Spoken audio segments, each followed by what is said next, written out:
Hello and welcome to Recharge Wrestling.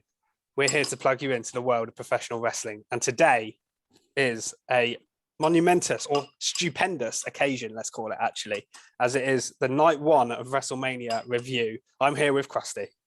Hello, everybody. I'm back. I'm a little bit rough still, but I didn't want to miss this special Mania podcast. So yeah, I'm excited to get stuck in and talk about it. Yeah, me too. Literally, I only just finished watching the show about half an hour ago, so fresh in my mind as well, which is great. Still buzzing a bit. Keeney's not with us today. He hasn't managed to watch it all yet, so he's not stupendous hopefully enough. He'll join us on the night 2 pod when we get around to recording that. Yeah. But yeah, we're literally just going to run through the full card, talk about the matches, and go from there, really. And so we'll start with, there was nothing on the pre-show, which was a bit of a surprise. I was expecting New Day versus Sheamus and Ridge to be on this, but the match got bumped, apparently. I'm not sure if it's being moved to tonight's show or if it's just been cancelled. I feel a bit bad for them in that case. Yeah. So we can talk about that briefly. But yeah, no pre-show 2 hours of no match. Yeah, I didn't watch the pre-show because you'd already watched ahead of me and said there was nothing on it. So yeah, I didn't bother. If there's no wrestling on it, I'm not going to watch it. No, yeah, a bit of a shame. But so we opened the show with a bit of a surprise match for me to start. I was expecting maybe one of the women's title matches, big matches, to open the show. But we got the Usos versus Shinsuke Nakamura and Rick Boogs opening up. What did you make of it? I'll be honest, this wasn't quite as entertaining as I wanted. When I think of Usos, I'm thinking of their sort of old New Day matches. That obviously they've had some bangers in the past with Street Profits and people like that. And this didn't quite get going. I don't know whether maybe Boogs had a bit of a niggle early on in his knee, which was causing him to sort of not hold back slightly. It was okay, but for a Mania match opening as well, you just wanted it to be a bit crazy. But as we saw a little bit further on into the match, Boogs sort of went down on his knee when he had both Usos on his back, which, to be honest, at first I thought that was part of the match. I didn't think he'd actually hurt himself. Yeah, same for a second. I thought they were just playing, like they're doing the old like handicap match, and then Boogs is going to come back at the end and save the day kind of thing, when Nakamura can't handle being beaten up by two guys. Yeah. But no, it was a legit injury. They announced it later on in the show, which is a bit of a shame. And I think it ruined the match a little bit because I think this could have been a really good match had that not happened. I think it was just getting into gear. Yes. There were some decent spots on it. Like there was some really good wrestling with Nakamura and the Usos, but obviously they couldn't then do that second hot tag back to Boogs, which I was expecting them to do. He did kick out. I had a feeling it was just about to get going, because I reckon the Usos were on his back, and I think he was going to squat with them on his back. That was the plan, I think. Yeah, absolutely. Which the crowd would have gone wild for. Such a shame, because Boogs has had such a sort of steady rise to stardom, hasn't he? And it's kind of got to the pinnacle and then dropped at the hurdle, unfortunately, which is a real shame. Yeah, it is a real shame, and I don't know if they changed the result on the fly of this or whether this was the Usos. It feel a little bit like it, didn't it? But I guess I personally had Nakamura and Boogs to win the match. Me too. And I know you did as well. A few people did. It was half and half in our predictions league. I think it was a hard one to call, so I'm not 100% sure. But yeah, Nakamura did still kick out of because I thought at first that was going to be it. When Nakamura kicked out of a super kick and a splash, I thought, is that what we're getting? But Nakamura kicked out of that, but then not long after that, got hit by the 1D, and that was the end of it, which was a bit unfortunate. I feel like it was just getting going. Nakamura, like I say, the actual wrestling they did was good, but I feel like it was cut short a bit. Yeah, and that didn't. And obviously, it's a shame. The opener of a match. Opener of the show, someone gets injured. I felt a bit worse at the time. I was a bit disappointed, but then when I found out Boots was actually injured, I was a little bit more lenient on it.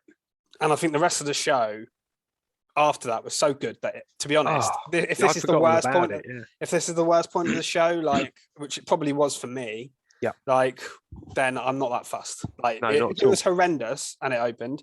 Then bad, but it was just a little bit short of. It was a good SmackDown match, is what it was. Yeah, not could have been on WrestleMania. SmackDown, but I guess, as we say, we don't know what would have happened after with Boogs. No. At the No, time, we I didn't don't. think it was an injury, but yeah, not a bad match. But then we go straight into potentially sort of unknown whether it was going to be a good match or not. Drew versus Baron Corbin. Yeah, this is one Um, of those that I thought was going to be a good match itself because they're both good wrestlers, but they just had no heat going into it. Like the feud Yep. is just dead. mhm. It's been going on a long time, hasn't it? Yeah, the stuff of, but I think because the crowd weren't really into this at the start, and I think they felt a bit flat after the opener anyway. Yeah.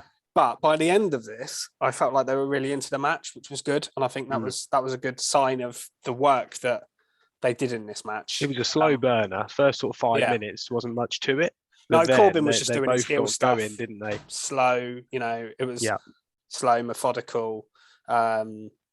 Yeah, and then but once it got going, it was good.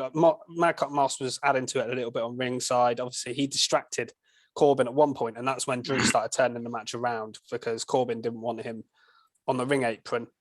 Yeah, the biggest thing I guess of this match really was the fact that at the end of days got kicked out of.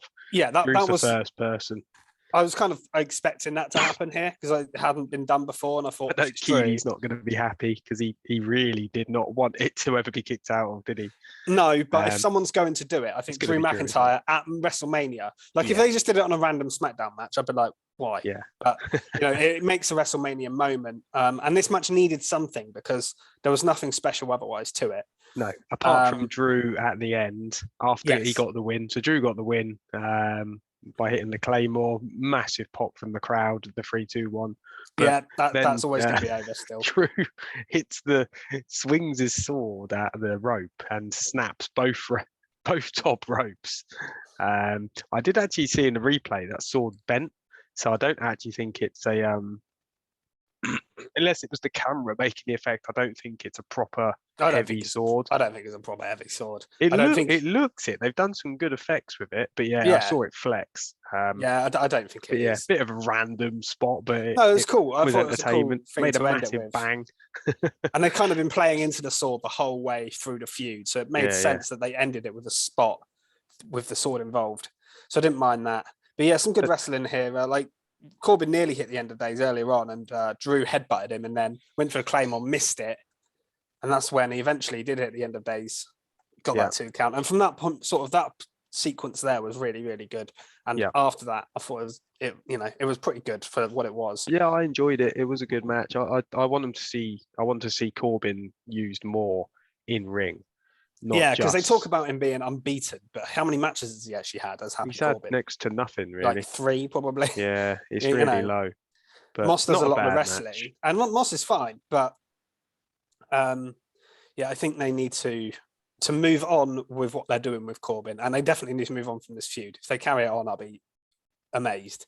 Yeah, hopefully now Drew moves on to maybe now you can move Drew into a title program after Mania. We'll see what happens tonight, of course, with the Universal title. But I think it wouldn't surprise me if Drew sort of feuds with Roman or Brock or someone going into the summer rather than the mid card, because I think he deserves a bit better than that. And Corbin could do with a fresh feud, maybe feud Corbin with like Ricochet for the IC title or something like that.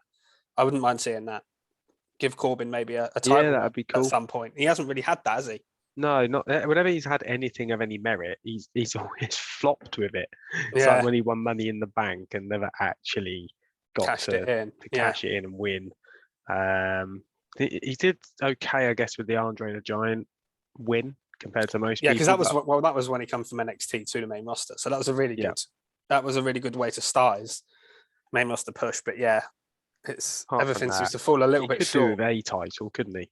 Yeah, I wouldn't mind him having like an Intercontinental title run or something like that. I'm just thinking of feuds Ricochet heels like that Ricochet could feud with on SmackDown. That could be quite a good idea. And he's someone that makes sense to me. Their wrestling styles would complement really well as well. Yeah, the high flyer mixed with the powerhouse.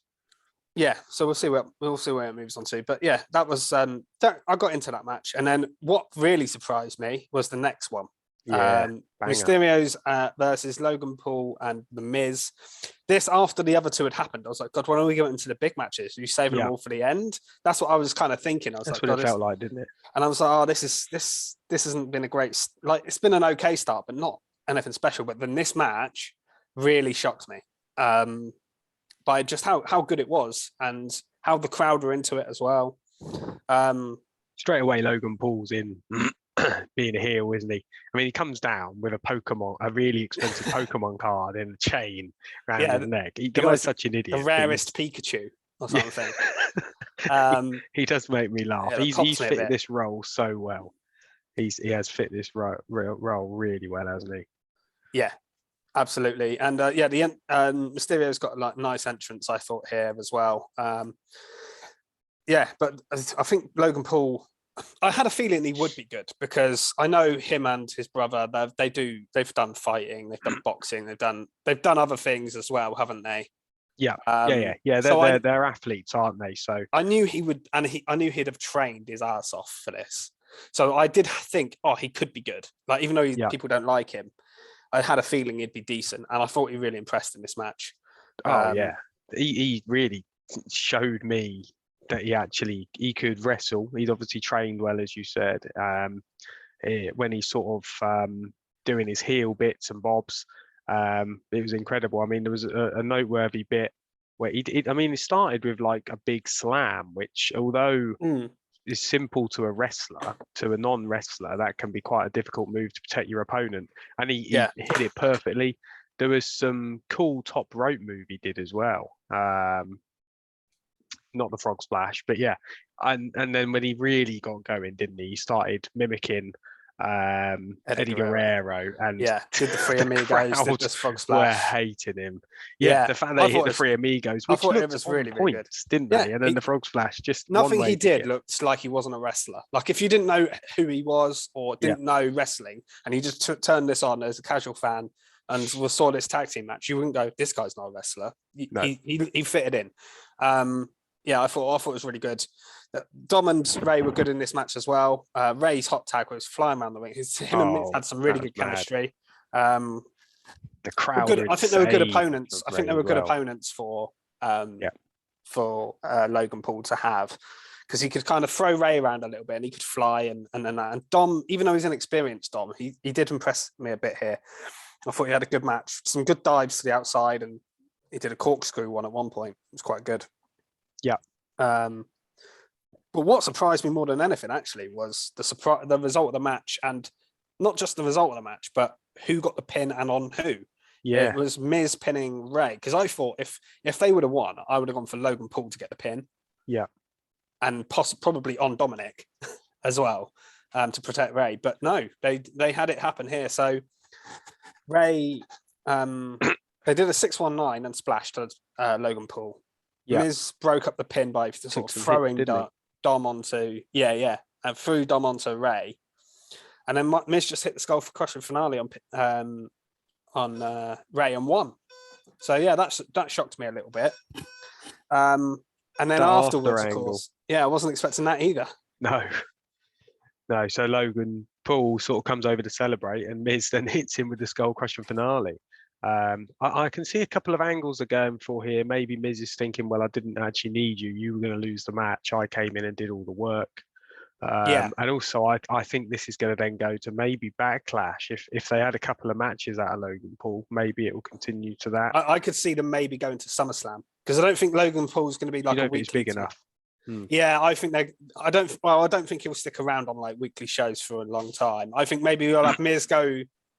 The Miz, it wouldn't surprise me if the Miz Ray feud continues. You get something like Ray versus Miz at Backlash, and then at Backlash, like Logan Paul maybe returns and helps Ray beat Miz or something like that. That'd be a good idea. And then you set it up for SummerSlam. Yeah, because you can just have promos. So I think that Miz could be a big promoing in the ring on his own, video packages for Logan Paul would work nicely, wouldn't it? Yeah, exactly. You can have Miz set fire to some Pokemon cards or something like that. I thought it'd be really good. And I wanted as well to give Miz a lot of credit, because he worked with Bad Bunny last year at Mania, and he worked here with Logan Paul. I mean, obviously on opposite ends, he was against Bad Bunny last year with Logan Paul, but he makes these celebrity matches work.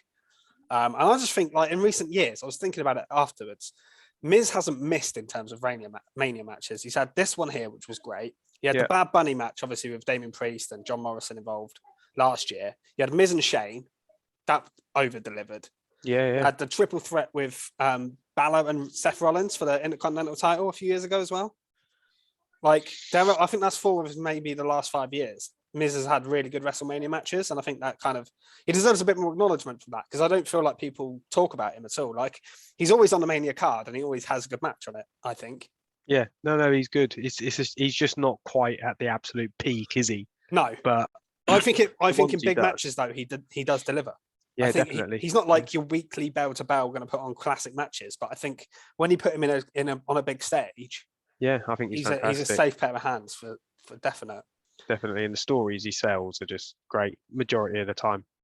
Yeah. So before the next match, we got a little Stephanie McMahon speech. I was thinking, what's she doing on this? And she was kind of rambling on for a little bit, and I was like, okay, let's just move on. But she introduced, I thought it was worth mentioning, she introduced Gable Steveson to the crowd. Now, I'm pretty sure he's going to be debuting on Raw tomorrow night, I think. But yeah, big moment for him. And I feel like he's someone they're going to push immediately. He's already been drafted to Raw. He was drafted back in whenever it was, October. Yeah, I remember. Yeah, that was mad.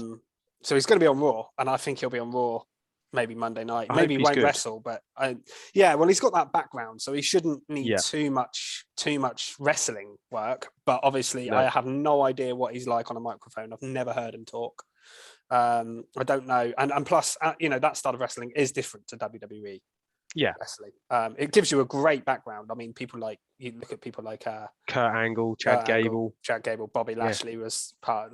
People like that. Like they're normally pretty good, but Dolph Ziggler as well. Doesn't take long for them to sort of adapt, does it? So yeah, wish him the best of luck. Hopefully he can fill a gap. I would like to see him debut come into the Alpha Academy. I think that makes all the sense in the world to me. Him coming into them with Chad Gable's background and their gimmick and the way they are. And Gable. Yeah, that's the only thing. I do think Chad Gable might get his name changed again. As long as it's not Shorty G, then I'm all right with it. I think they can work it. I think they can call them the Gable Society or something silly like that. Yeah, you could do that. Yeah, that's what I would do purely because I think it fits. And then you're hiding him in a faction. So if he is a little bit raw, a little bit green in the ring, then you can... You've got Chad Gable working with him in a notice. So I think that would work well. Nice little moment there. But then we moved on to the women's feud. The Raw women's title match. Yeah. And what did you make of it? I've been waiting for this. This build, I think, has been spot on. It's been building since last SummerSlam, where Becky beat Bianca with that horrendous, very quick manhandle slam. But I guess all of that, the work that's gone in since then, makes that disappointment worth it.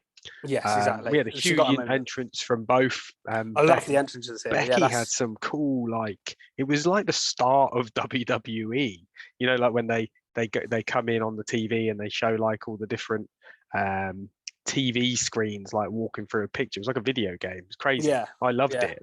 Really highlighting how big she is, like a real highlight reel. And then she comes in that massive car. Shows how big the stage is. The fact they drove a car on and it still looks small. That crazy cool. Makeup as well she had on. It was fantastic. Hair and everything. Yeah, and then Bianca, of course, had a great little band introducing her, playing her music. I thought that was great as well. Yeah. It felt big time. It felt like a huge match, didn't it? I was so excited for this. Yeah, crowd were going absolutely crazy here, and then straight off the bat we get manhandle slam. Yeah, they teased into that story you're talking about as well, where obviously Becky hit the manhandle slam and won in 6 seconds. Yeah, and she did a manhandle slam straight away and nearly won. Yeah. They played into that, which I thought was great. And the kick out was like the tiniest bit away from free. Yeah, it was. Bianca timed that so well. Yeah, imagine it made you almost believe that it was going to be another. I honestly thought it was going to happen. Oh my god, that was it. Yeah. Some mad spots. I mean, Bianca showing again her athleticism. She hit a 540 splash, but off the second rope, so it wasn't even off the top rope. So the sort of the amount of power it must take to make that many flips in that small amount of space. She's insane. I mean, we know how good she is in ring, but also I thought Becky looked phenomenal tonight. She made no mistakes. She looked incredible in ring. We know her promo works probably second to none, but in the ring, wow. She was so good. She also did some new stuff that I haven't seen her do before. Like she did a spinning move off the turnbuckle where she kicked her in the face and things like that. She did that hurt Bianca. Did you see that? It looked like it hurt, yeah. I think the boot hit her in the nose, and I was like, And you could see she was a bit dazed by it. I was like, ouch, that looks sore. But yeah, she did a few cool things. She even attempted a moonsault, didn't she? Yeah, she did stuff she's not done before. They really brought their A game here. They did a couple of each other's moves as well. I noticed Bianca did the disarmer near the start of the match as well. Yeah, they used the steps. There was suplexing on the outside. They used the whole sort of ring and ring area really, really well in this match. I honestly couldn't tell during this. I didn't know who was going to win. It was that back and forth. It was really entertaining. And then a really cool sort of end segment with Bianca managing to backflip out of the manhandle slam by using the turnbuckle, which I thought was really clever. Not and that seen KOD that too looked often. awesome as well. The way she hit it really quickly. Yeah. And really hard. It looked really powerful. And I was just like, this is awesome. And the crowd, you saw her when they got her up, all the crowd like stood up. That move's so like popular now. It's good because it's a quick pop, isn't it? It's like bang, there you go. Yeah. And then we had the 1, 2, 3. Yeah. No. Yes. Which and I doubted this. So stoked about. We stoked. All of us three on here had had Bianca to win, but I think we all doubted it because I know Keeney said it as well. Like we thought that maybe Becky would win, and then maybe they would do the match again, and Bianca would put her hair on the line to get, in desperation to get another title shot, and then she would win it. But they didn't do that. They decided to put the belt on Bianca here and give her 2 big Mania moments in a row, which shows you how high they are on her as a wrestler, because they don't often give people back-to-back top title wins like that. It doesn't happen very often. So good. I'm really pleased, really happy about that. And I was high off of that. I thought this was just incredible. Yeah, this is the point of the show where, like, after the Miz thingy match, I was like, oh, that was great. Then I watched this match, I was like, oh, this is stupendous now. It was stupendous. Yeah. And then the anticipation. WWE aren't paying us to say this either. I wish they were. The stupendous anticipation kicked in then when I realised who was on next. Yeah, well, this is Seth where my Rollins. heart started going a bit mad. We've been discussing this for months, haven't we? Really? Yeah. Well, weeks. Sorry, because we didn't know this match was going to happen, but we were discussing for months. Firstly, if and how Cody Rhodes was going to come into WWE. And then the rumours started that Seth didn't have an opponent, and is Cody going to be this guy? And we were still doubtful, weren't we? Yeah, because in the last few days, there's been various different reports of Cody might not sign, he might back out, it might be someone else, and then they might debut him later, like at Raw, and they might put like The Undertaker just to come out and tombstone Seth or something like that. Or even Gable Steveson was rumoured, Shane McMahon was rumoured. Like, it made me doubt it. So I think what I think happened is WWE deliberately threw people off the scent by sending out some fake report. It's a good tactic. I think they said, Cody. It might. Or old Shane O'Mac though, if he actually wasn't, backstage reading that from home, going, "Oh, I'm rumored to be at WrestleMania," and he's just at home crying into his cereal. I believe he was there backstage anyway over the weekend. I think he comes. I think he's always at the Hall of Fame. The Hall of Fame's are very big. Everyone goes, don't they? But yeah, I was, when Rollins come out, the anticipation really hit me. I've not been so like excited to see what happens, but I was nervous as well because I was like, if I hear "Here Comes the Money" or something, I'm gonna be devastated because I've been building myself up. Nothing against Shane McMahon, but it's just you got to announce that if that's the case, you've got to announce it. Yeah, and it was bang in the middle of the show as well. And I was like, the lights went out, and they held that suspense, didn't they? They held it so long. I was like, come on. Seth was playing this brilliantly as well. Yeah. He was like, so come on, good, who is it? I want to know who it is. And he looked great. His outfit was amazing. Like his whole entrance. And you could hear the crowds, a lot of them chanting Cody. Like, and I was just like, please do not piss me off here. Because this show's really starting to pick up. Now, the best thing ever happened though, didn't it? You just hear, the first thing you hear, wrestling has more than one royal family. Yeah. that I got goosebumps when that happened. Yeah. that's incredible. It's hard to explain how big that is. That Cody Rhodes has come as AEW board of directors or whatever he was, from AEW to WWE to wrestle at WrestleMania with his entrance, with his ring gear, the full AEW. They called him the American Nightmare. He had the logo. The logo they put on the screen was the Cody Rhodes American Nightmare logo. There was nothing different about him. It was exactly how he's presented.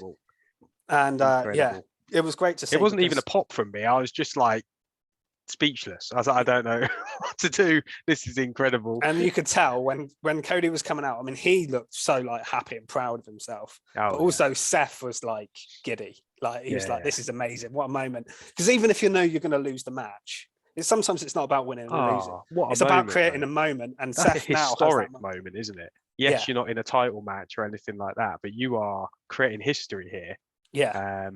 The first sort of AEW traitor of note has come over. Yeah, exactly. The first big name for sure that's left AEW and signed to WWE. They must have known they had to bring a banger here, didn't they? They couldn't because I think you could see the crowd, even though they were excited at first, some were probably a bit skeptical. But then you got halfway through, those cheers were massive. The Cody chants were going up. Yeah. This is awesome was going out, and you had Seth again and again coming out with these amazing lines.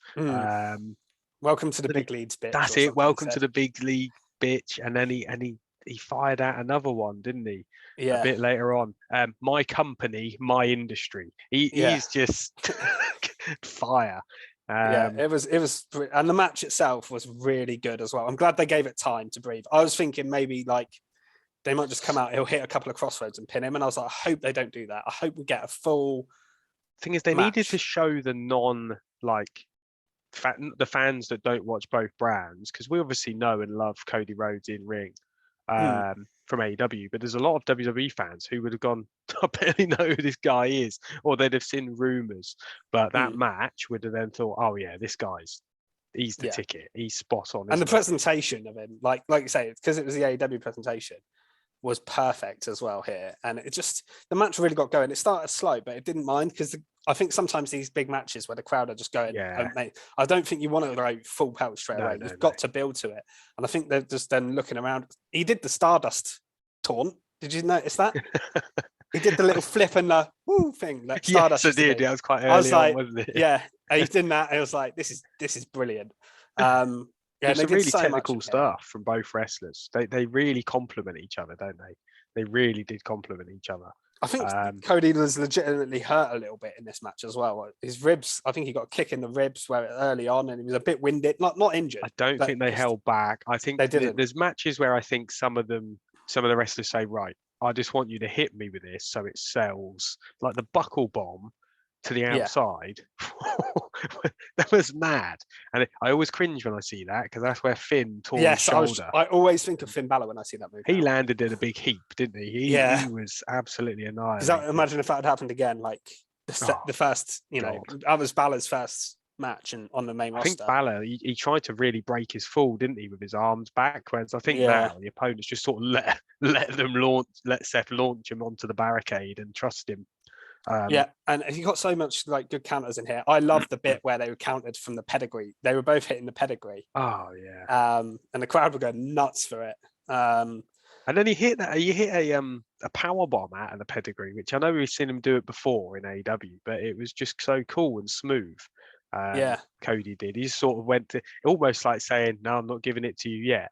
But I'm glad there was a pedigree hit, sort of as homage to Triple H. Yes, and it plays into the Cody stuff as well, because he nearly did it so many times in AEW, and he did the sledgehammer to, he's always had digs at Triple H, and I just thought this is perfect. You've got to do one in this match. Yeah. Dustin Rhodes actually tweeted saying, "Fuck the pedigree." To play into it even more, yeah. So so he was obviously watching it like proud. I did see a couple of his tweets actually saying he was like, he's loving it. But yeah, Cody did it as well. We did a Cody cutter, like an RKO off the turnbuckle. So good. There was so much good wrestling. Kickouts there was like a constant stomp and crossroads near misses. It was like all over the place. It was so quick. It was just amazing. I couldn't fault this match.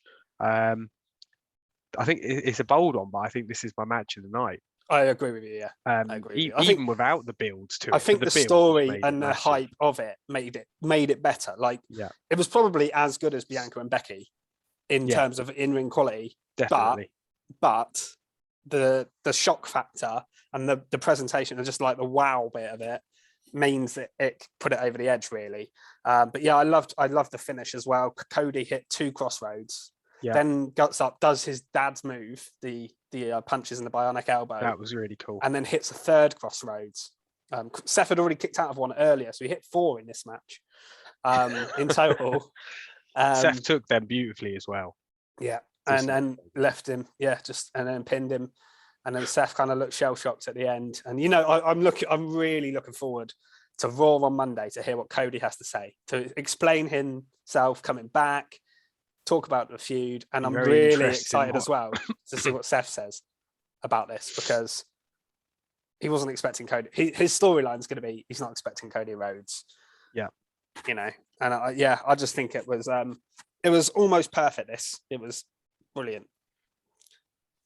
Fantastic. Can't fault it whatsoever. So next match was Ronda Charlotte. I was just going to talk about the Hall of Fame equipment age. Oh yeah, of course. Yeah, go for it. So we had all the Hall of Famers coming out. Obviously, Undertaker being the main one, come out and just did his entrance. I watched the Hall of Fame yesterday. I didn't watch all of it. It was 2.5 hours long. It's too much for me to watch people talking and telling stories. But yeah, it was in it. The bits I really enjoyed Taker and Vince's stuff on that show. You had all the guys come out. You had Shad's wife and son come out, which was nice. You had, they got there to stand on the stage at WrestleMania. You had obviously the Steiner brothers, Sharmell, Vader's family. It was a really nice little moment for them. And obviously the Taker bit was the main event. Like, he gets his send off in front of 77,000 people, and maybe we won't see Taker again now for quite a while, because that's the nice way for him to go out. Yeah, definitely. Yeah, I think that's probably it now, isn't it, for his wrestling? Yeah, and even just appearances. He's not going to. I don't think he's going to wrestle, but even just appearances, because he used to just appear sometimes. He'd come on, just randomly come on SmackDown and say "Rest in peace," and then that'd be it, like for no reason whatsoever other than support the crowd. But I think now he's had his Hall of Fame induction, I don't think we'll see him for a while. Yeah, you couldn't have a stupendous WrestleMania without. I couldn't do that then. My throat gave in. You couldn't have a stupendous WrestleMania without Taker. So yeah, great place for him to retire at, really. I know he's retired before, but that's kind of seen in the deal, isn't it? Yes. Right. Yeah. So let's now move on to Ronda versus Charlotte. I know you've got some stuff to say about this match, so I'll let you take the floor on this one. I wasn't as big on this. I'm excited, obviously, because it's Ronda Rousey. I know Charlotte's a good wrestler, but I haven't been as big on the build for this one, especially compared to Becky and Belair. I mean, the match was good. The wrestling was really good. It was just that I wasn't quite sold on it. But I mean, Ronda did some really good takedowns. She reversed the figure 8. A bit I didn't like. I mean, I didn't mind the fact that the ref got taken out, but straight away I was a bit put off because Charlotte got put into the armbar and she was tapping like instantly, yeah, which she wouldn't do if the ref was up, which annoys me. It's like, sell it properly, just leave it a couple of seconds and then tap as if you didn't know the ref. Yeah, I hate it when that happens, because it happens every time because there's no ref. You know there's no ref, so just scream or something. I don't know, but then I don't know what happened here. Charlotte did a crappy big boot to Ronda and then got the free count. I was like, what? It is like a move you do at the start of a match. I mean, Charlotte has beaten people with a big boot, but you don't expect it to be Ronda Rousey. It looked awful though. It didn't even look particularly convincing, did it? It wasn't the best one. It was like a rubbish big boot. I was a bit disappointed with that. It's a shame because it was the match I wasn't really that bothered about anyway. And then the finish just let it down a little bit. I mean, it wasn't awful. It's just, remember how big the rest of these matches have been. Yeah. How big Becky versus Belair was, and it was fantastic all the way through. It's just a bit of a shame to sort of bring it down with that, which it's fine. It was a good match and things like that. It's just it would have been almost the perfect perfect card if this had have ended slightly differently. I wouldn't have even minded Charlotte winning like she did. I was shocked with You Charlotte. could have hit a That natural legitimately selection. shocked me. I thought she might have kicked him and then hit a natural selection or something like that because she was on the floor. So Yeah. If they'd hit a natural selection after the big boot, then still would have then been a shock. So it would have been a shock, but it would have felt like better finish. A real one. Yeah, I thought the match was good itself. It was quite slow paced. Obviously, there was a lot of submissions in this. There was ankle locks. There was a lot of submissions in this. But there were some good moments. I did think there were some sloppy moments as well in this.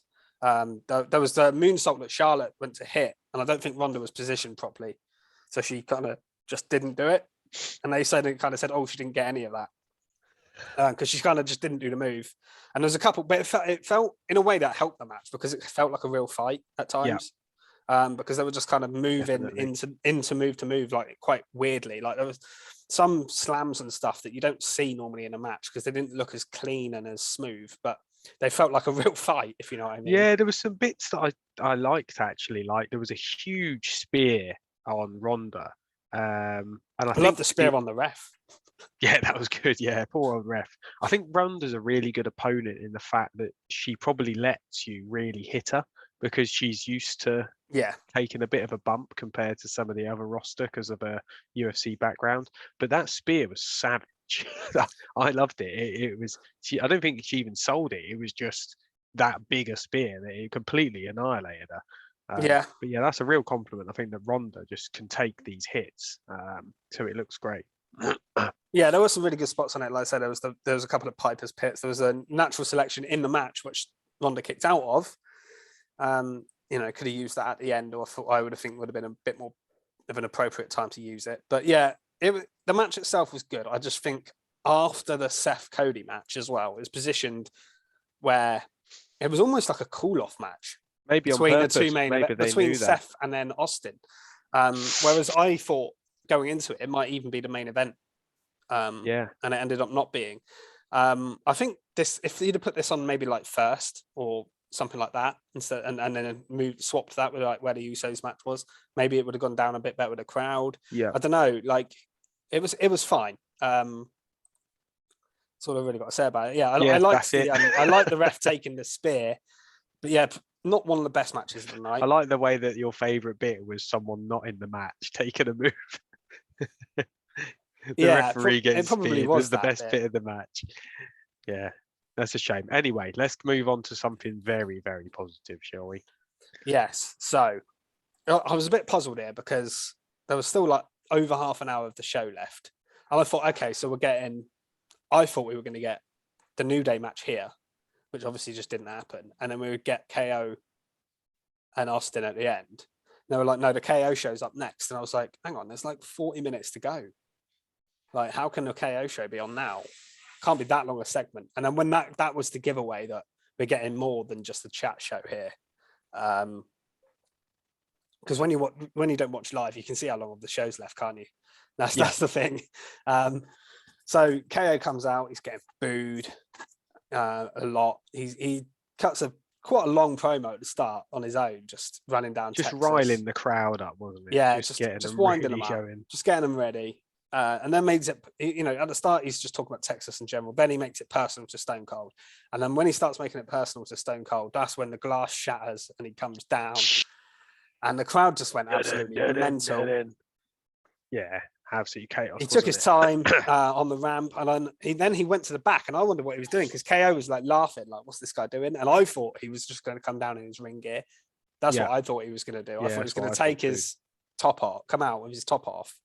And like, just be like, I'm not chatting, like, let's have a fight. Didn't do that. Goes and gets a quad bike or whatever it is.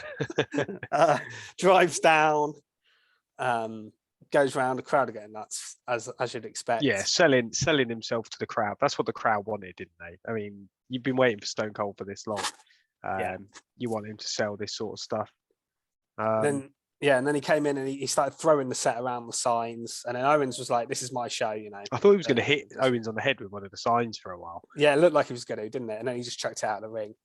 Eventually, they sit down. Austin hadn't even said a word at this point, and I was already so into it. Like, it was so good. Yeah. And then Austin just, he starts talking. He's playing to the crowd. They have a little bit back and forth. Yeah, the what chants come out. He starts calling him a son of a bitch and all that kind of stuff, normal stuff. And then Owens challenges into a match. And then, basically Austin doesn't say anything to start with. And then he says that, it'll be a no holds barred match as well. And then Austin goes, "Who wants to see me beat up this sack of shit," or something. Which, was quite a surprise. Hell yeah. It's really got the old crowd. And then he got the hell yeahs going, and the crowd was just going nuts by this point. And so, we actually got Stone Cold Steve Austin officially come out of retirement here for one last match in Dallas in his home state. Incredible. And didn't he look good? And I was expecting, because they said no holds barred. I was like, okay, he's gonna hit a few punches, maybe have a little brawl around ring. He's gonna get a table out. He's gonna stun a KO, and he's going to fly through the table or something, and then that'll be it. But we got a whole lot more than that, and he took some big bumps in this match. Like, I was not expecting him to get suplexed on the concrete. in the crowd. in the crowd. I was like, oh my god, I hope his neck's okay. Like, the ref did check on him quickly, because they used to just check him. KO's such a talented wrestler though that he definitely would have protected him properly. Yeah, and for Stone Cold to have that trust in him is unbelievable. And he suplexed him back as well. On the stage. He did too, didn't he? Yeah, so he went for it, and the punches looked smooth. Yeah, the stomps were cool. That was just really playing to the crowd, wasn't it? Yeah, that was like his old style of moveset they used to do back in the day, wasn't it? Yeah. And what I loved about this is between the moves, he was just getting cans.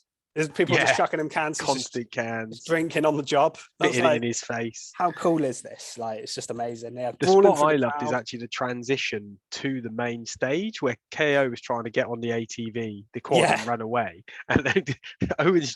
I thought they were going to go backstage. Sorry, I thought they were going to go backstage when they did that. I thought he was going to smash through some glass or something, but I just thought it was really funny. Just the fact that he drove off with him up to the top of the stage. Yeah, it was. It was so cool, just seeing Austin wrestle. And the crowd actually hit him with a stunner, which was I did not expect that. I'm glad he did kind of put Owens over a little bit here. Like, obviously Austin won the match, I should expect. But he let Owens get his bits in, didn't he, really? Yeah. Which was great. They were just a brawling. Like, Austin went into the ring post at one point, then a table come out. Which Owens went through, not Austin. Owens was selling these moves. He's just unbelievably good. And for him to main event Mania is so cool for him. Massive moment. I feel like him and Rollins, we've been praising them for months on the selling of these matches and building up and their work together. And they both had Mania moments where they come out on the losing side of it. They look incredible. But they were in huge moments here, and and I think props to them. They sold, both of them were amazing in the opponents of it, if you know what I mean. I loved both of them. Absolutely loved both of them. And then inevitably Stone Cold hits the stunner. Yeah. On 2-3. Yeah. And I loved this finish because Owens gets a steel chair. And I've not seen it before. Well, I probably have seen it before, but it's not very often, where Owens wants to swing the chair at Austin. Austin moves, he hits the ropes, and the chair ricochets and hits Owens in the head. And that kind of just, confuses him, dazes him. And then that's when Austin hits the stunner and he puts the 1-2-3. Just a really, really good feel-good thing for the Dallas crowd. Perfect way to close WrestleMania. And I was just surprised again at how much offense there was here. Like, even Stone Cold launched Owens off the barricade onto the commentary table at one point and stuff like that. Just we wasn't expecting this. It was a proper match, wasn't it? Yeah, it was a proper match. And then hits hits the stunner, the 1-2-3, and then after hits another stunner, and then even gets Byron Saxton involved. That was amazing. Yeah, Saxton was like, "Yeah, this is my dream. Get to share a beer with Stone Cold, and then get stunned." He sold that. Yeah, amazing. All over the ring. That was like the Rock style. It was. It was a great sell. It was an amazing sell by Byron. Fair play to him. Yeah. Fair play to him for that sell, yeah. And then lots of beer was drank, wasn't it? Yeah, I mean, Texas was covered in. His brother even got in the ring at the end. I was Yeah, like, that who's was this cool. guy? Having a beer. I thought he does look a bit like Stone Cold, to be fair. So I wasn't surprised when they said it's his brother. I thought he was going to stunner him at first. I was like, Just stunner everyone. Start inviting the cameraman in. But yeah, just a perfect way to end the show with an Austin match. And yeah, like I said, the second half of this show was amazing. What an incredible night, to be honest. The whole thing was just so good overall. Yeah, and it didn't really feel too long. enjoyed That's it. why I like it being 2 nights, because if you'd have had 7 hours here and we had, say, you know, the Omos Lashley match here, the New Day match, all the matches that are taking place tonight, add them onto this show. By the end, I'd have been like a bit bored, I think, you know. Whereas this, it was still long. It was like 4 hours, but it didn't feel like 4 hours, especially not watching it live, because we could skip the recap packages and that stuff, which helps take some time out. But yeah, really enjoyed it. And I'm fantastic, and I can't wait for night 2. Yeah, I'm really excited wait for for night 2. Brock and Roman, I'm just hyped for that. Yeah, just want to find AJ Styles and Edge, I'm so hyped for that match. I think that's going to be incredible. There's so many other. I mean, the tag team triple threat match I think would be great. Yeah. Those 3 mainly in particular, I think tonight are the ones I'm looking forward to, probably. Yeah, I wouldn't say I'm really looking forward to, but I'm interested to see what they do with Lashley and Omos.